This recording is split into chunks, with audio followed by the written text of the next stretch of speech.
Alors, si je suis là, c'est donc pour vous parler de la constituante.be.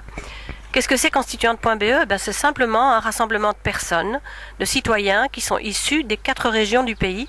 C'est tout à fait nouveau. Je pense que c'est la première fois que ça arrive en Belgique, avec je dirais, un point de ralliement.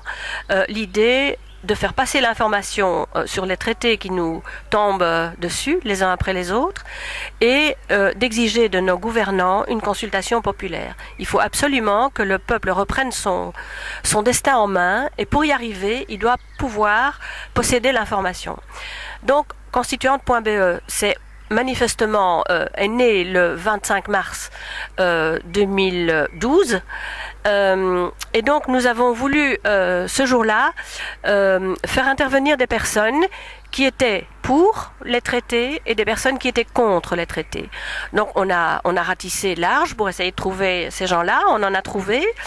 Et sur les 6 personnes qui étaient censées venir défendre je suis pour les traités, il n'y en a aucun qui s'est présenté ce jour-là. Donc la semaine qui précédait, ils ont tous décliné le fait qu'ils avaient un problème familial ou autre.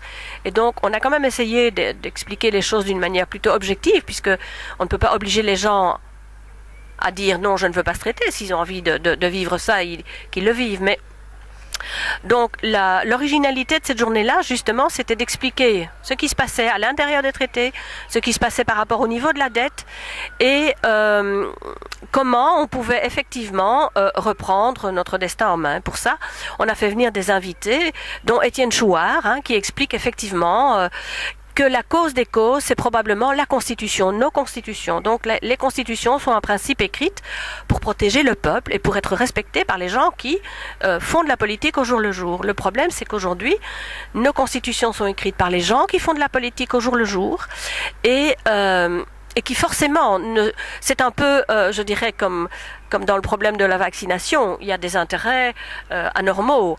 On ne peut pas écrire quelque chose et puis se dire que on va l'obéir d'une manière. Non, on change la Constitution. Vous l'avez bien vu avec le traité de Lisbonne. Le traité de Lisbonne, c'est la Constitution européenne. Il y a un article 136 qui dit effectivement que les États ne peuvent pas être solidaires des dettes des autres. Eh bien, on vient de changer on a changé cet article-là parce qu'il dérange évidemment dans le système mis en place aujourd'hui. Cet article-là tombe très mal et donc on vient de le changer. Donc ça veut dire que les dettes, la Belgique paye pour la Grèce, la Belgique paye. Voilà, c'est soi-disant de la solidarité, c'est surtout un hold-up financier par rapport à l'argent des États. Donc voilà, constituante, c'est assez simple en soi. Ce sont des gens qui se réapproprient l'information, qui se réapproprient, je dirais, la manière dont ils veulent que ça se passe, et qui interpellent. Donc je dirais que avant que Constituante ne se mette en place, nous appelions notre mot à dire, parce que depuis 2005, on luttait déjà. Oui, on luttait déjà pour une consultation populaire sur le traité de Lisbonne. Vous savez que ces traités, en tous les cas en Belgique, il est passé par la voie parlementaire. En France, ils ont eu la chance d'avoir un référendum en Hollande aussi, mais on a vu ce qui s'était passé par après.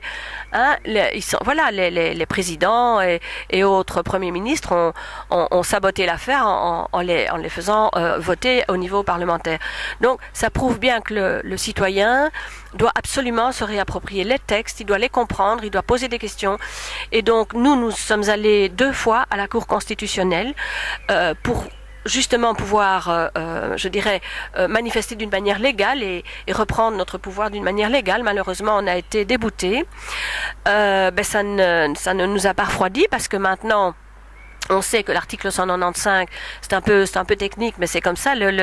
L'article 195 de notre Constitution va devoir être réouvert pour pouvoir y introduire peut-être le traité d'austérité.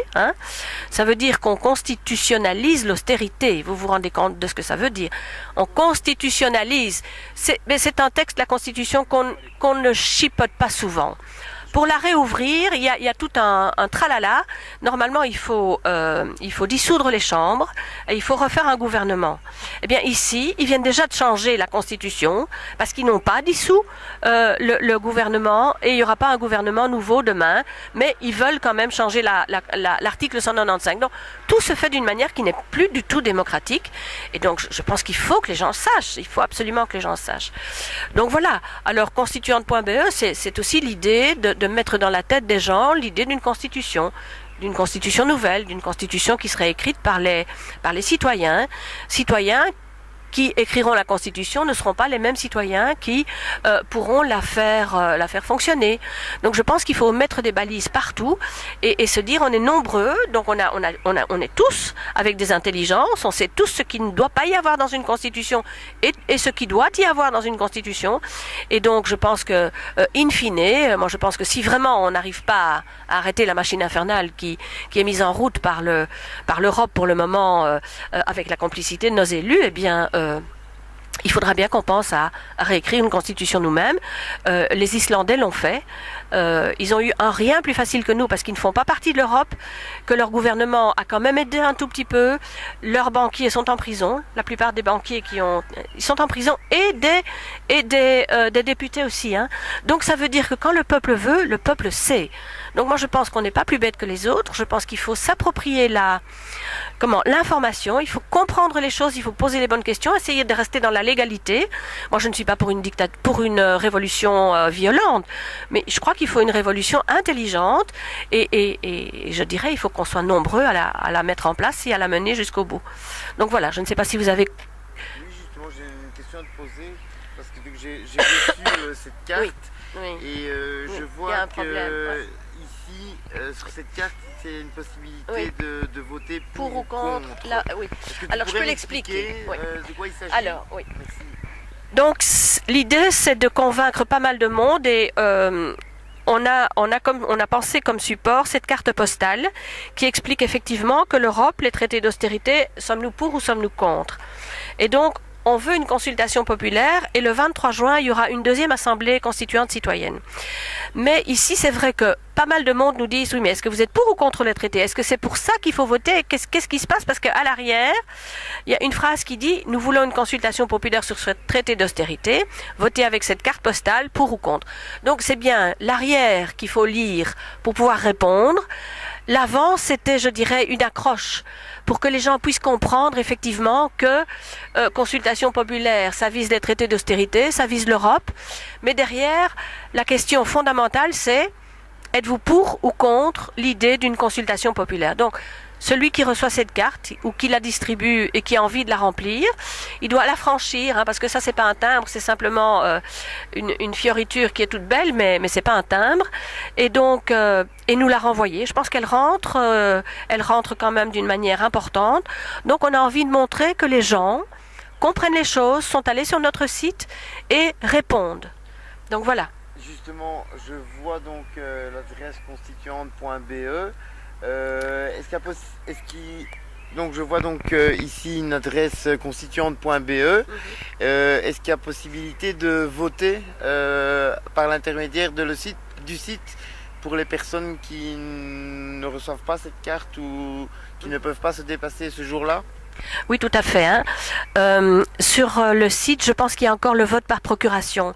Lors de l'assemblée du 23 mars, comme nous avions demandé aux personnes effectivement via Internet de voter si oui ou non ils voulaient une consultation populaire, il y en a beaucoup qui ont voté par procuration. Le problème reste le même aujourd'hui. Donc il y a ce vote par procuration, j'en reçois encore. Donc ils votent sur constituante.be et puis ça arrive et on collectionne et on compte. Et puis alors on sait aussi télécharger cette carte, elle est sur le site, on sait télécharger cette carte et éventuellement la sortir et la remplir, la renvoyer. Donc voilà, je pense qu'il y a toutes les possibilités possibles. On compte sur vous le 23 juin. Vous dire aussi qu'à Namur, l'idée d'une consultation populaire a été déposée par un député qui est courageux. Ça se passe demain après-midi, donc moi je pense que si vous avez un peu de temps libre, ce serait chouette vraiment de venir soutenir ce député, parce que je pense que la démocratie ne peut passer que par une consultation populaire et par la mise en route d'une citoyenneté qui ne doit pas se borner à aller voter tous les 5 ou 6 ans, mais qui doit effectivement être active tout au long de l'année. Donc voilà. Merci. Le 23 juin, cette assemblée est organisée. Pourrais-tu nous dire où elle est organisée, cette assemblée? Oui, c'est dans une salle à Bruxelles, mais là comme ça de mémoire, je ne sais pas répondre comme ça, mais il faut consulter le site très souvent. Je pense que l'adresse est déjà inscrite. Donc l'idée, c'est de faire justement le point sur comment les renvois des cartes et les votes par procuration. Est-ce que les gens sont pour ou contre cette consultation populaire, et voir effectivement quelle est l'étape suivante. Qu'est-ce qu'on fait demain pour aller un pas plus loin. Donc voilà. On va peut-être recevoir aussi des personnes, parce que on a été nous en recours à la Cour constitutionnelle. En Allemagne, il y a des gens qui sont à la Cour constitutionnelle en Italie. Donc il y a beaucoup de citoyens qui commencent à se battre un peu partout, et donc ce serait chouette de pouvoir les rencontrer. Le problème, c'est toujours l'argent, hein. Si on fait venir des gens de Grèce ou d'Islande, il faudra payer leur ticket d'avion et leur séjour, quoi, hein. Donc voilà. Donc moi j'ai une autre question, c'est en rapport avec la carte, parce que la carte c'est pour ou contre les traités, mais les gens ne connaissent pas les traités. Donc peut-être avant faire une première carte, connaissez-vous tel et tel traité? Oui, donc pour répondre à la question, les traités sont sur le site, les textes sont sur le site dans beaucoup de langues. Donc je pense que si vraiment on a un peu de temps, on sait les lire et on comprend très très vite ce qui se passe, parce que on a par exemple aussi déposé sur ce site l'analyse du MES qui a été faite par le CADTM, donc le Comité d'action pour l'annulation de la dette du tiers-monde. Maintenant on peut dire la dette de tout le monde, hein.